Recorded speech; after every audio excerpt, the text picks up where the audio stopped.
tiene la palabra. Muchas gracias. Lo primero, agradecer la posibilidad de venir a hablar de este tema, porque es un tema que creo que ha generado mayor encrispamiento político-legislativo del que debiese, en términos de algo que yo creo que requiere un análisis bastante más profundo y un poquito más respecto del análisis de los conceptos que nosotros a los cuales tenemos que llegar en materia legal y en materia constitucional. Se me ha pedido que pueda hablar del concepto constitucional de identidad personal. Y esto yo creo que es súper importante porque, en definitiva, es cómo ha recogido, en base a la jurisprudencia y la doctrina, la identidad personal el Tribunal Constitucional. ¿Por qué es importante todo este análisis constitucional? Porque las normas que se proponen respecto de, ya lo adelantó el ministro Larraín, respecto de cambio de sexo registral para menores de edad, incluyen un procedimiento ante los tribunales de justicia y que por lo tanto pasa por control preventivo obligatorio del Tribunal Constitucional. Por tanto, esto va a ir al Tribunal Constitucional sí o sí en caso de que se apruebe la propuesta del ministro Larraín. Por tanto, es importante ver si la normativa cumple o no cumple con los estándares constitucionales para efecto de que pase el trámite ante el Tribunal Constitucional. No existe un concepto de identidad personal explícitamente en la Constitución. Sin embargo, el Tribunal Constitucional ha establecido que existen ciertas reglas, ciertos principios que emanan de la propia Constitución, principalmente del artículo 1 de la Constitución, que establece que todas las personas nacen libres e iguales en dignidad y derechos. La jurisprudencia y la doctrina han centrado la identidad personal como un derecho fundamental implícito. Nosotros hasta hace poco teníamos otro derecho fundamental implícito, que era el derecho al acceso a la información pública, que se está discutiendo y que prontamente va a ser un derecho explícito en la Constitución como garantía fundamental. Pero no existe ninguna consideración a la identidad de género más que a la investigación de la afiliación y el reconocimiento de los orígenes biológicos, que vamos a ver que es bien importante respecto a qué ocurre con los hijos o la descendencia de aquellas personas que cambian su sexo registral y las complicaciones que va a llevar a cabo eso. La Constitución establece el deber estatal de promover las condiciones para la mayor realización material y espiritual posible de todas las personas. ¿Y qué es lo importante? Tomando extractos de fallos del Tribunal Constitucional, que creo que a mí me parece demuestran qué es lo que ha sido la interpretación de la Constitución por parte del Tribunal, y que esto no es antojadizo haber dicho que podría tener eventuales vicios de constitucionalidad incluir menores de edad en este proyecto. Primero, que el reconocimiento de la identidad personal emana de la dignidad humana. Eso es clave, y creo que todos están de acuerdo, independientes de las consideraciones que tengan de la identidad construible o de la identidad reconocible, que es la discusión que nosotros estamos teniendo.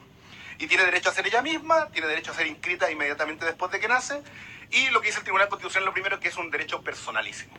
Esto yo creo que es fundamental establecerlo así. O sea, no estamos frente a un derecho delegable, y vamos a ver más adelante, además, que tal como lo ha establecido la propuesta del gobierno, el hecho de que sea retrotraíble esta condición, con mayor razón da a entender que si en un adulto no es retrotraíble, la voluntad de los padres, sumada a la decisión o autorización judicial, sumada a la voluntad del menor, no viene a suplir en ningún caso la autonomía plena, sino que por el contrario sigue siendo una autonomía feble, progresiva, y por lo tanto no es una decisión totalmente libre para efectos de poder dar lugar al cambio de sexo registral. El derecho a la identidad del niño incluye el conocimiento de la identidad de sus padres, de sus orígenes biológicos. Esto es lo que ha dicho el Tribunal Constitucional, por estrecha relación a la dignidad humana. Está de más decirlo, pero el derecho a la identidad de los menores no prima. En este derecho no prima la voluntad de los padres respecto al ejercicio de su derecho a educar a sus hijos. Se ha tratado de confundir en la prensa una visión de un derecho que pareciese absoluto, sin límite de la propia dignidad de la cual emana la identidad biológica de las personas, y sin perjuicio de otras garantías fundamentales, como por ejemplo el derecho a la integridad física y psíquica de las personas, que obviamente ningún padre, bajo pretexto de educar a un hijo, pudiese vulnerar.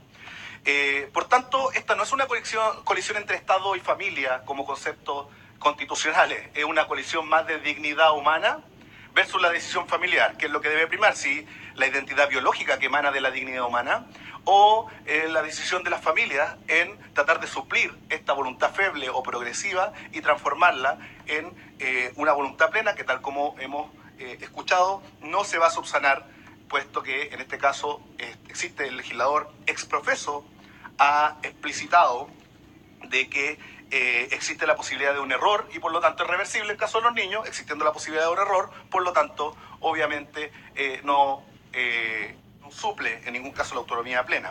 Finalmente, esta queda aún más de manifiesto respecto del derecho de los padres a educar a sus hijos, porque si la identidad biológica emana de la dignidad humana, y entendiendo que las acciones de filiación se pueden ejercer incluso en contra de la voluntad del padre, es lógico que yo pueda demandar y pueda reclamar de filiación respecto a un padre en contra de su propia voluntad. Por lo tanto, nada tiene que ver acá la voluntad del padre o madre respecto de la identidad o los orígenes biológicos de las personas. Acá yo quiero ser un poco claro y quiero partir con esta frase. Yo sé que este es un tema controversial, que es la discusión constitucional que se ha dado respecto del artículo 365 del Código Penal.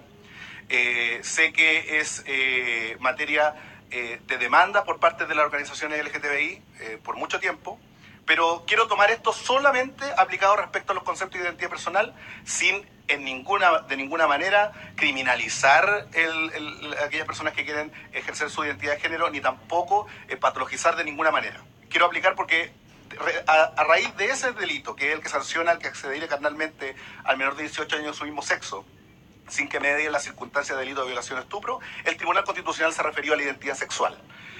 Primero, el TC reconoce que es en la mayoría de edad donde recién existe plena libertad para definir la identidad sexual. Eso lo ha dicho claramente, porque al menor lo determina o lo condiciona de alguna manera relevante al momento de tener que definir con plena libertad su identidad sexual.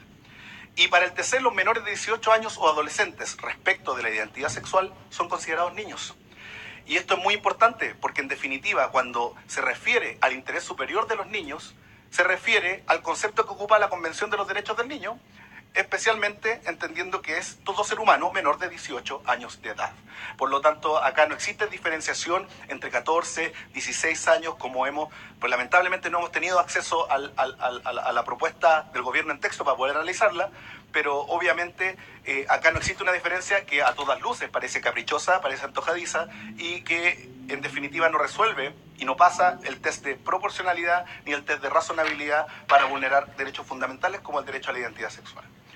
El TC establece la necesidad de protección de la identidad sexual de los menores de edad y dice que existe la necesidad de que se haya dado una protección especial en vista de su falta de madurez física, mental, debilidad o inexperiencia. Y así lo ha dicho el Tribunal Constitucional. Acá quiero referirme a un tema muy central. Yo entiendo que acá están los ánimos muy álgidos para poder conversar este tema, pero quiero detenerme un minuto en hacer una diferenciación respecto de lo que se entiende como identidad de género y lo que se entiende como identidad sexual o biológica. Y quiero decirlo porque esto en otras legislaciones se ha entendido así, ha entendido la diferencia, y no solamente otras de legislaciones. Hoy día el proyecto de ley, por lo menos como salió del Senado, establecía un concepto de identidad de género que era fundamentalmente basado en la convicción personal. Y el artículo 5 hablaba de la rectificación del sexo registral. Entonces, la pregunta es, ¿nosotros estamos hablando de identidad de género o estamos hablando de sexo? ¿Por qué hago eso? Porque la ley Zamudio, que es la fuente legal del término de identidad de género, donde nosotros discutimos, ocupa tres conceptos distintos. Ocupa el concepto sexo, ocupa el concepto orientación sexual y ocupa el concepto identidad de género. ¿Por qué los ocupa así? Porque son distintos. Hemos visto casos incluso de personas que tienen una identidad de género distinta a su sexo asignado, reconocido y asignado al nacer, pero que además representan una orientación sexual distinta y pueden contener los tres elementos de la misma persona. Son situaciones totalmente distintas y son situaciones, por tanto, que se deben dar proporcionalmente. Si yo tengo un problema de género, la solución que el legislador debe dar es de género. Entendamos que la búsqueda de una ley de identidad de género o que regule la identidad de género, el principal objetivo del legislador es evitar las discriminaciones arbitrarias. Y yo creo que estamos todos de acuerdo en eso. Esa es la finalidad de la ley. La finalidad de la ley no es el mero cambio de sexo registral, sino la causa final. La causa final del legislador, en este sentido, es proteger a las personas transgénero respecto de las discriminaciones que sufren a diario, sean niños, adolescentes o adultos. Y yo creo que ahí estamos todos de acuerdo. Entonces nosotros estamos estableciendo que respecto del sexo o la identidad sexual o biológica que es la que ha reconocido en virtud de la dignidad humana el propio Tribunal Constitucional, eso no es invención mía, es distinto de la identidad de género y por lo tanto el legislador busca una solución legislativa de género para dar protección, perdón, una solución legislativa de sexo para dar protección a la identidad de género. Pero obviamente una solución razonable y proporcionada debiese buscar dar solución de género a un problema de género.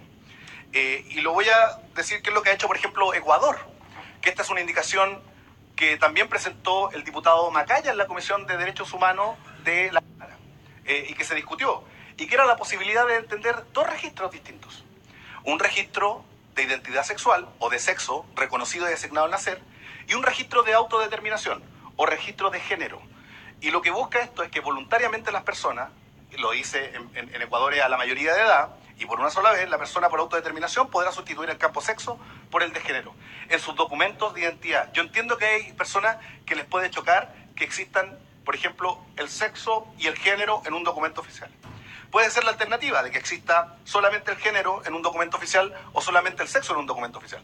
O puede ser que nadie se haya hecho el cuestionamiento de por qué en los documentos oficiales debe aparecer el sexo.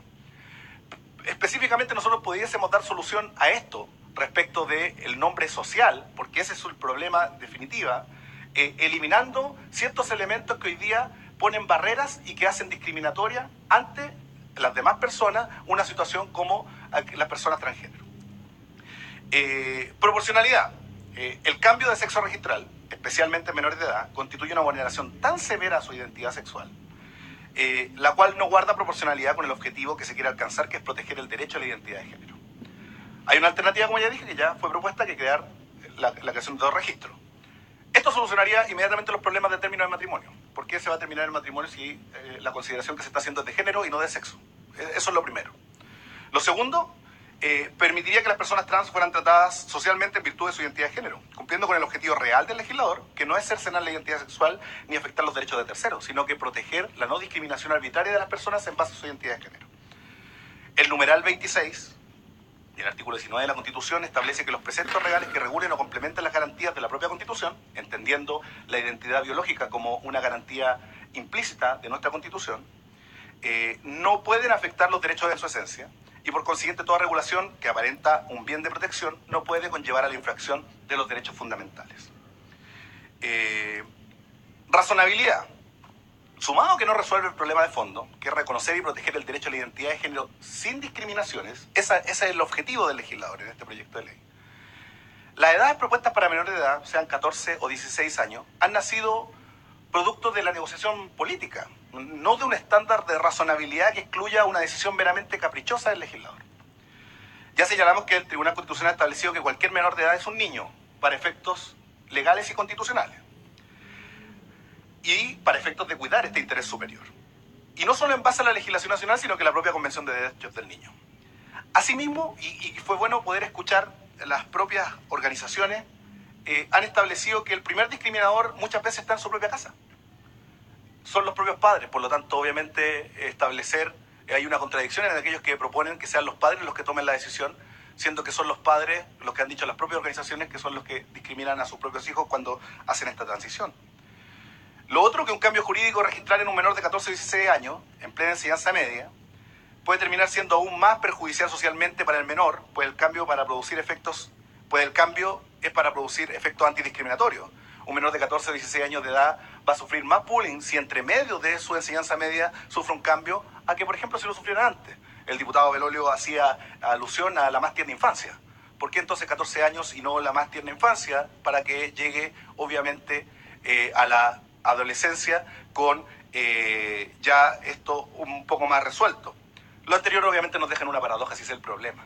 El problema es que donde no resulta posible y razonable y proporcionalmente un cambio de sexo registral vía representación de los padres menores de edad, la única resolución razonable para este tema, ante la evidencia que han podido mostrar, es que sin vulnerar derechos y garantías fundamentales es que el derecho a la identidad se ejerza solamente respecto a los mayores de edad.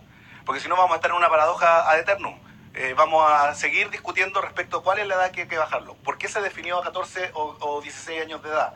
¿Por qué se hace si respecto para el Tribunal Constitucional cualquier menor de 18 años es un niño? ¿Por qué se hace respecto del sexo registral si lo que estamos buscando es la no discriminación por identidad de género, siendo que la identidad de género no es lo mismo que la identidad sexual? Etcétera, etcétera, etcétera.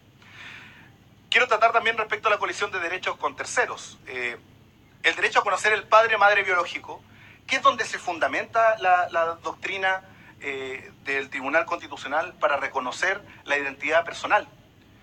¿Qué ocurre si un hombre cambia su sexo registral a mujer y tiene descendencia? ¿Se ha puesto la ley en el caso si va a tener dos madres, si va a tener un padre o una madre?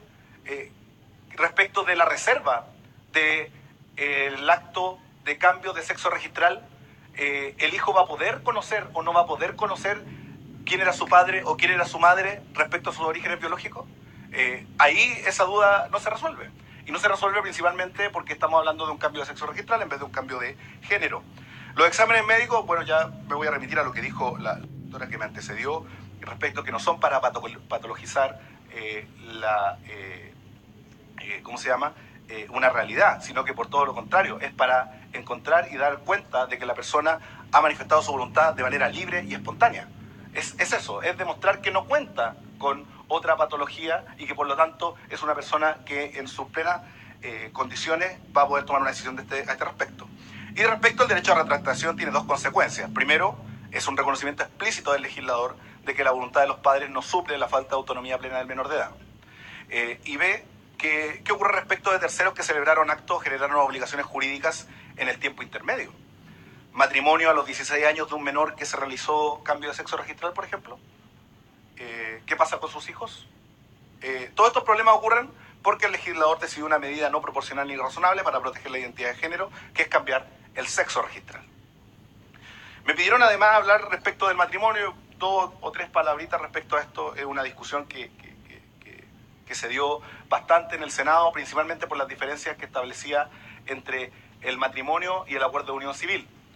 El matrimonio hoy día, como está definido, es el contrato entre un hombre y una mujer. Eso es elemento de la esencia. Eso hoy día está en la legislación independiente de la tramitación del proyecto de matrimonio de personas del mismo sexo. No así el acuerdo de unión civil, que establece la unión de 2 personas. Por lo tanto, el sexo de la persona no es un elemento de la esencia para la celebración del acuerdo de unión civil. No obstante, el matrimonio sí lo es. En el matrimonio, el sexo es un elemento de la esencia para la celebración del mismo. No terminar con el matrimonio ante la solicitud de rectificación de sexo registral implica un matrimonio de personas del mismo sexo por secretaría, que nunca ha sido el objeto del proyecto de ley, y así lo expresó la ex ministra Paula Narváez cuando se discutió el tema en el Senado. De hecho, la explicación que da ella para el procedimiento especial de término del matrimonio, porque se llama terminación del matrimonio, es un procedimiento especial que se regula la ley, lo hace principalmente para no discutir en esta ley temas que tienen que ver, como por ejemplo el matrimonio entre personas del mismo sexo, porque era una discusión que requería un debate más lato para estos efectos. Y finalmente esto no sería un problema si existieran 2 registros, uno de sexo y uno de género. Para concluir, señalar en resumen que acá estamos frente, obviamente, a eventuales vicios de constitucionalidad, que en un proyecto de ley que pasa por control preventivo obligatorio, poder estar o entregar eventualmente el conocimiento del cambio de sexo registral a los tribunales de familia, va a pasar por control preventivo obligatorio por ser norma de ley orgánica constitucional y por lo tanto, independiente de que vaya a haber o no un requerimiento por inconstitucionalidad, esto va a ser revisado por el Tribunal Constitucional. Muchas gracias. Gracias, profesor Barrera.